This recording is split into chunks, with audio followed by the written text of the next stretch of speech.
Namaste. I am sure many of you would be reciting the Aigiri Nandini Stotram during this Navaratram. So I thought of discussing the meaning of this Stotram with you all. I would like to tell one more thing now. Actually in Sanskrit it is not Navaratri but Navaratram. Navanam Ratrilnam Samaharaha becomes Navaratram. To check the meaning of the shlokas 1, 2 and 3, check this playlist. Now let us go into shloka number 4.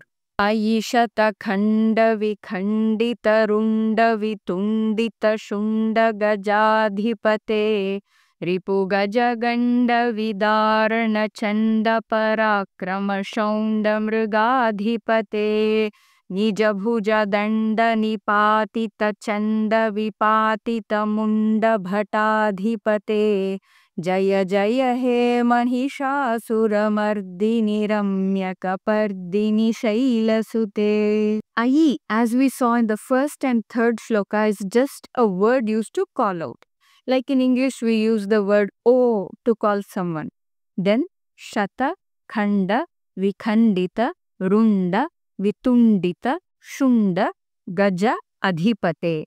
This big word might look confusing, but in short, what it is saying is, oh, the leader who chopped off the trunks and torsos of the elephants of enemies into hundreds of pieces.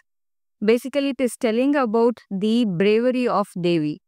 The last word in this compound word is Adhipate. Adhipatihi means leader. Here, Devi is the leader of her army troop. Therefore, she is addressed as Adhipate. What kind of Adhipati is she? She is Shatakhanda Vikhandita Runda Adhipatihi, which means one who cut the torso into hundreds of pieces. Runda means torso, that is the upper part of the body without the head. Vikhandita means cut. Shata means hundreds and Shatakhanda means hundreds of pieces. Vitundita Shunda means cut the trunks. Vitundita means cut and Shunda means the trunk of the elephant. Of course, Gaja means elephant. The next word is Ripu Gaja Ganda Vidarana Chanda Parakrama Shaunda Mriga Adhipate.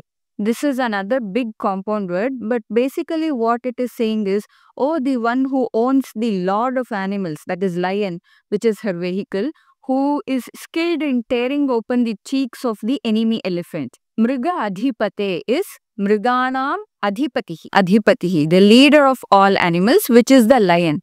What kind of a lion? Ripu Gaja Ganda Vidarana Chanda Parakrama Shaunda Mriga Adhipatihi. Ripu Gaja means the elephants of the enemy.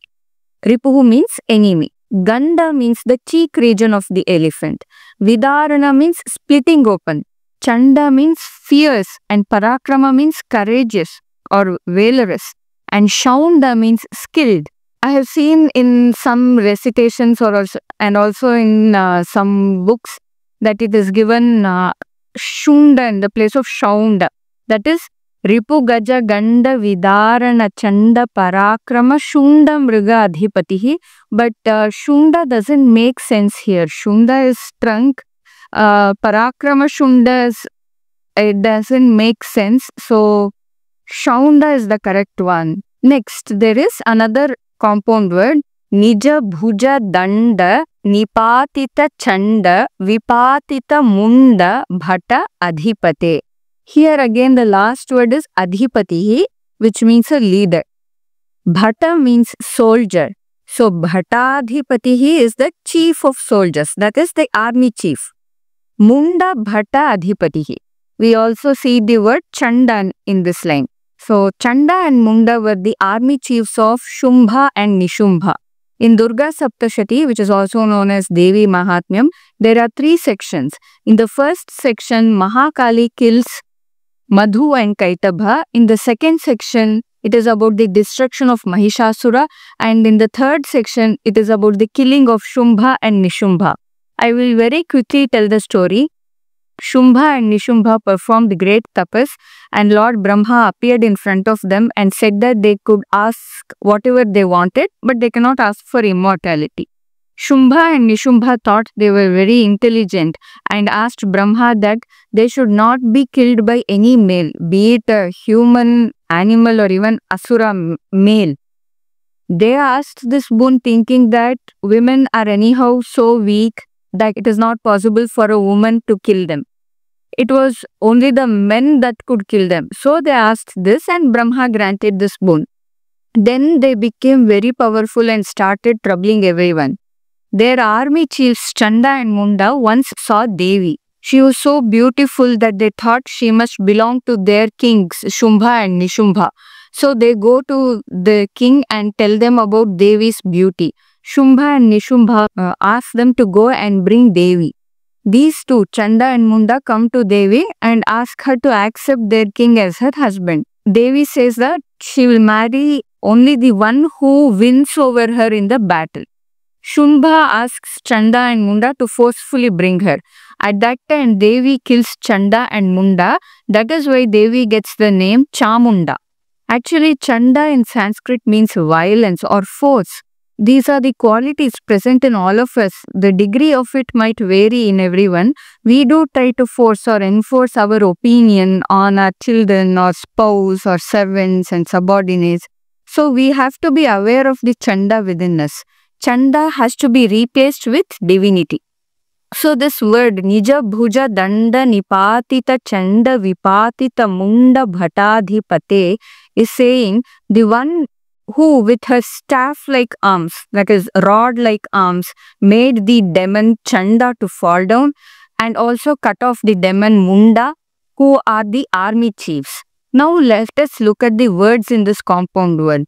Nija means one's own, Bhuja means arm, Danda means stick or rod. Here we have to take it as rod because it is telling about the strength. So Nija Bhuja Danda means one's own arms, which are as strong as rods.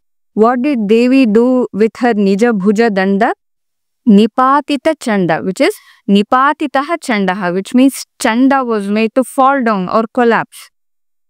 Not just that, but with her Nija Bhuja Danda, Devi also did Vipatita Munda, which is Vipatitaha Mundaha, meaning Munda was made to fall or collapse. And these two, Chanda and Munda, are Bhatadhipas, army chiefs. Then Jaya Jaya He Mahishasura Mardini Ramyaka Pardini Shailasute, which means, O the slayer of Mahishasura, O the one with beautiful locks of hair, O the daughter of the mountain, be victorious, be victorious. I have explained this word by word in the first part of the series. Since it is repeating in every shloka of this stotram, I will not be explaining it every time. Here is the link to the playlist. If you want, you can watch the previous videos also. Overall meaning of this shloka is, O the one who cut the trunks and torsos of elephants of the enemy army into hundreds of pieces. O the one who has the lion, which is the lord of all animals and is fearful, courageous and skilled in tearing open the cheeks of the elephants of the enemies. O the one who with her own arms, which are as strong as rods, collapsed Chanda and Munda, who are the army chiefs. Let's move to the next shloka. Airana durmada shatruvadhodita durdhara nirjara shakti bhrite Chatura vichara dhurina mahashiva duta krita pramathadhipate durita duriha durashaya durmati danava duta kritantamate Jaya Jaya He Mahishasura Mardini Ramyaka Pardini Shailasute. By now you all know what is the meaning of Ai. It is for calling someone. So here the devotee is calling Devi.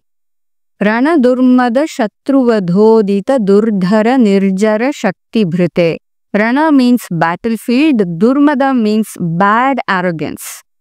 Mada means arrogance and Durmada is bad arrogance.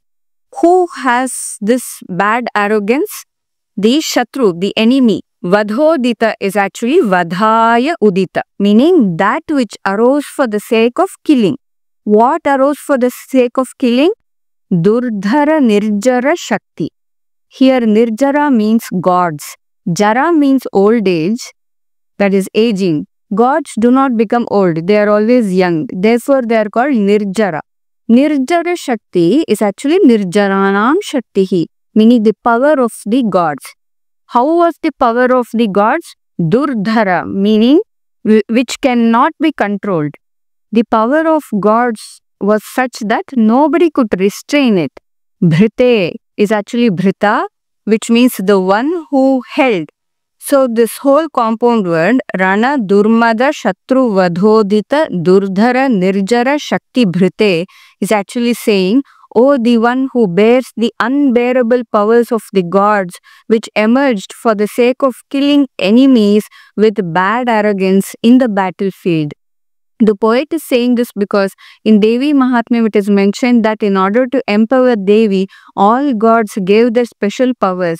Indra gave her his Vajrayudha, Shiva gave her his trident, Vishnu gave his chakra, Surya gave his brightness, Marut, the wind god, gave her his bow, and so on.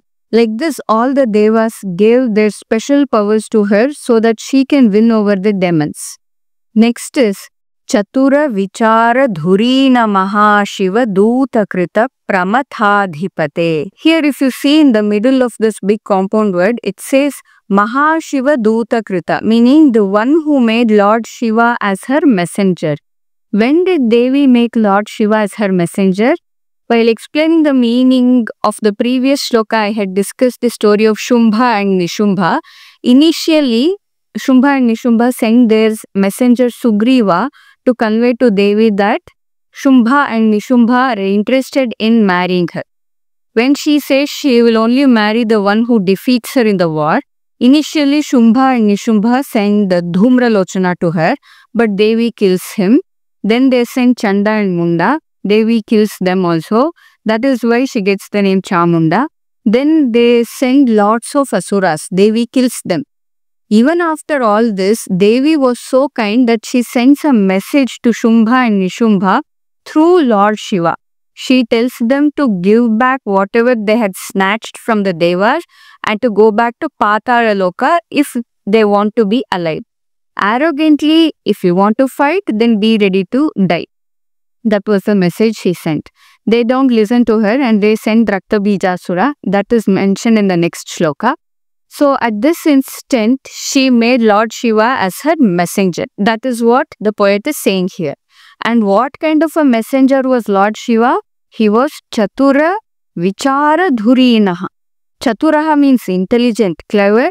Dhurinaha means one who is foremost, who is top notch. What is Shiva foremost in? It says Vichara Dhurinaha, which is Vichare Dhurinaha, meaning he is foremost in enquiry. It could mean as a messenger, he could inquire many things about the enemy and is very good in that. It could also mean Atma Vichare Dhurinaha, one who is foremost in inquiring about the self.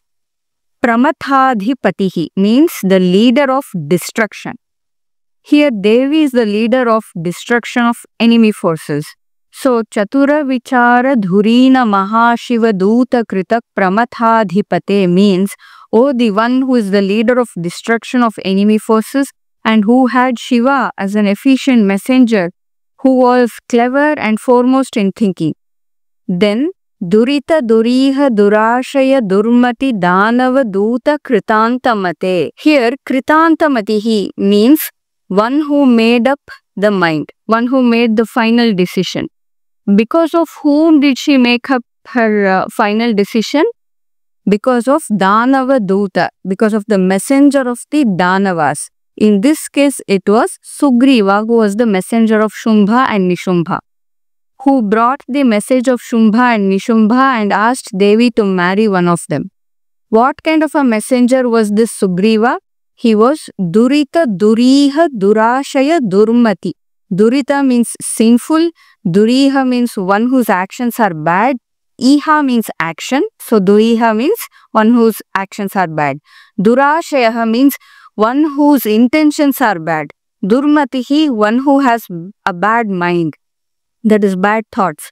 So the word Durita Duriha Durashaya Durmati Danava Duta Kritantamate means O the one who made up the final decision because of this messenger of the Danavas, which is Sugriva, who was sinful, whose actions were bad, who had bad intentions, and who had a bad mind.